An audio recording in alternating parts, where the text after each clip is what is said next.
देखो, एक प्रश्न है कि वेद की बड़ी भारी महिमा है। वेदो नारायण साक्षात स्वयंभूरिति सुश्रुम। वेद साक्षात नारायण है। यस्य निश्वसितम वेदाः ब्रह्मांडंच कलेवरम यस्य परब्रह्मणः निश्वसितम वेदाः। जिन परब्रह्म परमात्मा का श्वास प्रश्वास वेद है और पूरा विराट ब्रह्मांड ही जिनका कलेवर है, जिनका विग्रह है, ऐसे भगवान जाकी सहज श्वास श्रुतिचारी, वो भगवान। वेद की इतनी महिमा हमारे पूर्वजों ने स्वीकार की है कि वेद के विरुद्ध व्याख्यान स्वयं परमात्मा ही क्यों न दे, हम लोग उसके व्याख्यान को भी सुनने वाले, मानने वाले नहीं हैं। भगवान की भी बात में प्रामाणिकता वेद से ही आवेगी। ऐसा न होता तो भगवान अर्जुन से सीधे कह देते कर्तव्य के विषय में मैं प्रमाण हूं। लेकिन अपने को प्रमाण न कहकर गीता जी में भगवान ने कहा तस्मात् शास्त्रम प्रमाणम ते कार्या कार्य व्यवस्थितौ दृष्ट्वा शास्त्र विधानोक्तम कर्म कर्तु मिहारहसि।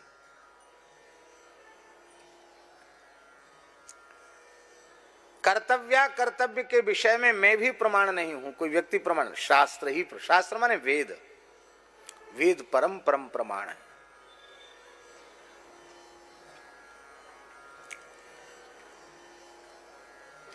योग को, ध्यान को, समाधि को बहुत आदर दिया है हमारे पूर्वजों ने।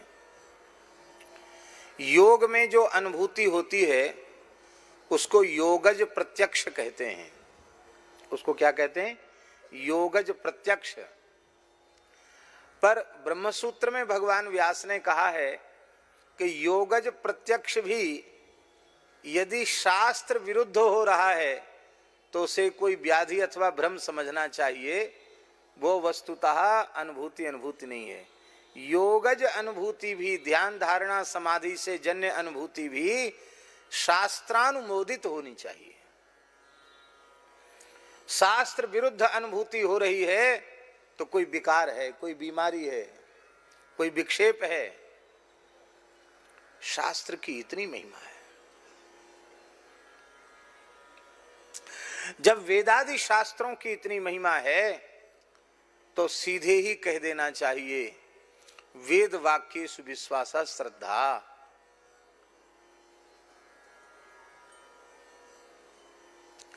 अथवा और खुल के कह दो वेदादि शास्त्रेषु विश्वासा श्रद्धा, ऐसा कह दो। बोले ये कहने पर बड़ी भारी विपत्ति आ जाएगी, आपत्ति आ जाएगी। क्या आ जाएगी? वेद कोई ऐसा ग्रंथ नहीं है जिसको थोड़ा बहुत न्याय व्याकरण वेदांत पढ़ के उसका तात्पर्य समझ लिया जाए। यदि ऐसा होता तो भगवान व्यास भागवत के आरंभ में मुह्यन्ति यत् सूरयः ये क्यों कहते? यत् सूर्यः अपि मुह्यन्ति। जिस वेद के संबंध में सूर्य भी मोहित हो जाते हैं। सूर्य किसको कहते हैं? वेद में तो लिखा है तद विष्णोः परमं पदम सदा पश्यन्ति सूरयः। ऐसे सूर्य तद विष्णोः परमं पदम ये समाधौ पश्यन्ति। ऐसे महान सिद्ध पुरुष, सूर्य पुरुष भी, तत्वज्ञानी पुरुष भी वेदार्थ के संबंध में मोहित हो जाते हैं। इसलिए तो भगवान को अपने हृदय के संकल्प से ब्रह्मा जी को प्रत्येक कल्प में ज्ञान देना पड़ता है, क्योंकि मुह्यन्ति यत् सूरयः। असुरों ने यज्ञों के नाम पर निरीह प्राणियों की हिंसा आरंभ कर दी।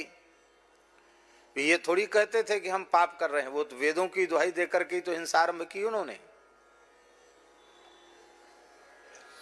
और वो हिंसा भी विधि पूर्वक हिंसा नहीं, अविधि पूर्वक हिंसा है। अब वह मीमांसा का विषय है, उसको यहाँ छेड़ने की आवश्यकता नहीं है।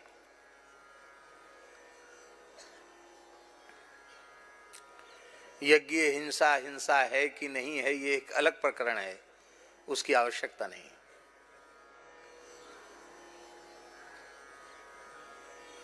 लेकिन उसका विकृत रूप यहां तक आ गया। रामचरितमानस में आप सब लोग पढ़ते हैं, यज्ञ कर रहा था मेघनाथ, तो क्या कर रहा था, क्या आहुति दे रहा था? आहुति देत रुधिर अरु भैंसा, ये आहुति दे रहा था वो।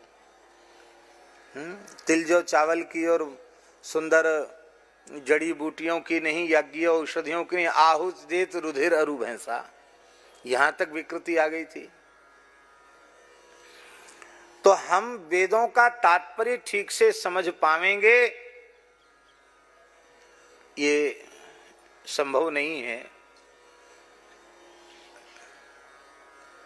कई बार वेदादि शास्त्रों को पढ़कर भी भ्रम उत्पन्न हो सकता है। तोले जब ये भ्रमजनक ही हैं, भ्रम निवारक नहीं है, भ्रमजनक ही हैं, तो हटाओ वेदादि शास्त्रेषु विश्वास श्रद्धा, ये लक्षण मत करो। तब लक्षण करो गुरु वाक्येषु विश्वास श्रद्धा, सीधे ही बोल दो गुरु वाक्येषु विश्वास श्रद्धा। तब ऐसे लोगों के वाक्य भी प्रमाण हो जाएंगे जो वर्णाश्रम धर्म में श्रद्धा नहीं रखते, वेदादि शास्त्रों में श्रद्धा नहीं रखते, गौ ब्राह्मण संत इनमें श्रद्धा नहीं रखते, शौचाचार से शून्य हैं, रामकृष्ण नारायण के विरोधी हैं, देवी देवताओं की निंदा और तिरस्कार करने वाले हैं। ऐसे लोग भी गुरु बने घूम रहे हैं, टोल की टोल महाराज। और टोल की टोल नहीं, आप शास्त्रानुकूल बात कहिए तो आपकी बात सुनने वाले 10-20 लोग होंगे, और आप शास्त्र विरुद्ध कुछ कहने लग जाइए तो आपकी बात सुनने वाले 10-20 लाख होंगे। आप लोग कहेंगे इतना बड़ा अंतर क्यों? इसलिए इतना बड़ा अंतर, भाई शास्त्रानुकूल बात करने वाले इस युग के मालिक का विरोध कर रहे हैं, कलयुग का विरोध कर रहे हैं। तो किसी राजा का विरोध करोगे तो राजा कहां से सफल होने देगा? और राजा जो चाहता है वो आप कहो करो, राजा के कानूनों का प्रचार करो, तो आपको सब पुरस्कार भी मिल जाएंगे। जो भी, वो कोई पुरस्कार लेने की, नाम लेने की आवश्यकता नहीं है, कौन कौन श्री और कौन कौन भूषण सब मिल जाएंगे, पर राजा के अनुकूल चलना पड़ेगा। अब धर्म सम्राट स्वामी श्री करपात्री जी जैसे महापुरुषों को भारत रत्न का प्रस्ताव थोड़ी हो सकता है। क्यों? क्योंकि जब तक वे जीवित रहे तब तक वैदिक सनातन धर्म के विरुद्ध जिन जिन लोगों ने जो जो कुछ कहा उनको ताल ठोक कर ललकारते रहे। उनको तो भारत रत्न का कोई प्रस्ताव नहीं करेगा। श्री प्रदत्त ब्रह्मचारी जी ने आमरण अनशन किया, उनको भारत रत्न का प्रस्ताव नहीं करेगा, इन्हें आवश्यकता भी नहीं है। लेकिन एक बात बता रहे हैं, राजा से पुरस्कृत वही होंगे जो राजा के अनुकूल होंगे, राजा के अनुकूल नहीं होंगे वो पुरस्कृत, वो तिरस्कृत होंगे।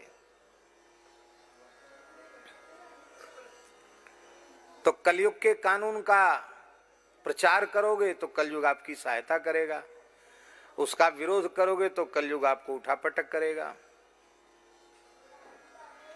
पर एक बात कहें, बड़ी प्यारी बात, एक दिव्य महापुरुष के द्वारा बताई गई बात। सुख तीर्थ में एक बहुत दिव्य जीवन मुक्त महापुरुष विराजते थे,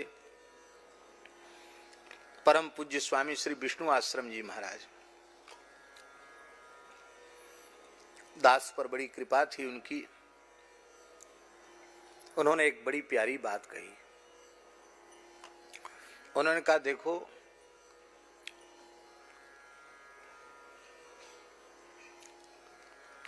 जौहरी लोग बैठते हैं अपनी दुकान खोल के, जौहरी तो जानते ना, हीरे जवाहरात का लेन देन जहां होता है, तो बहुत बढ़िया दुकान होती उनकी, बढ़िया तकिया तोशक गद्दा बिछे हुए, वातानुकूलित दुकान। एक सशस्त्र गार्ड खड़ा रहता है, कैमरे भी लगे रहते हैं, और बड़े आदर पूर्वक आपको बिठाया जाएगा।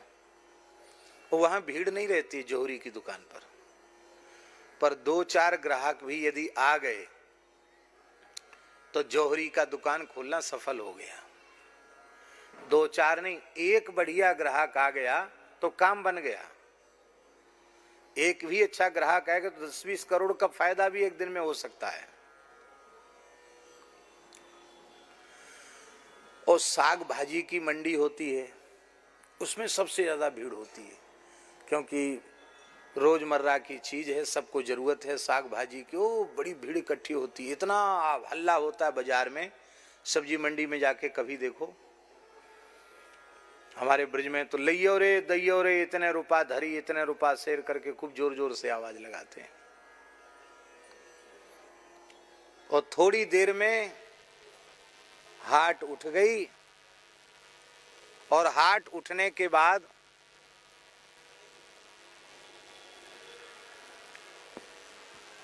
थोड़ी देर बाद, कोई बात नहीं, थोड़ी देर बाद हाट उठने के बाद फिर आप सब्जी मंडी में आप पैर नहीं रख सकते, इतनी बदबू आती है। क्योंकि सड़ा गला कचड़ा सब वहीं पटक के वो सब चले जाते हैं। पीछे जाने वाले को भी सड़ा गला माल मिलता है, बढ़िया चीज नहीं मिलती, लोग छांट छांट के पहले ही ले जाते हैं। वहां कभी भी जाओ, वहां दुर्गंध आपको आवेगी। तो उन महापुरुष ने कहा कि सत्संग को जौहरी की दुकान बना के रखना, साग भाजी की मंडी मत बनाना। एक दो जिज्ञासु भी आ गए और उनको भगवान की प्राप्ति के मोती, हीरे मोती मिल गए, प्रकाश मिल गया, तो उस एक जिज्ञासु के सामने बैठकर भगवत चर्चा करने पर आपका काम हो जाएगा। उसका तो होगा, आपका भी हो जाएगा। भीड़ के चक्कर में नहीं पड़ना, ये बात।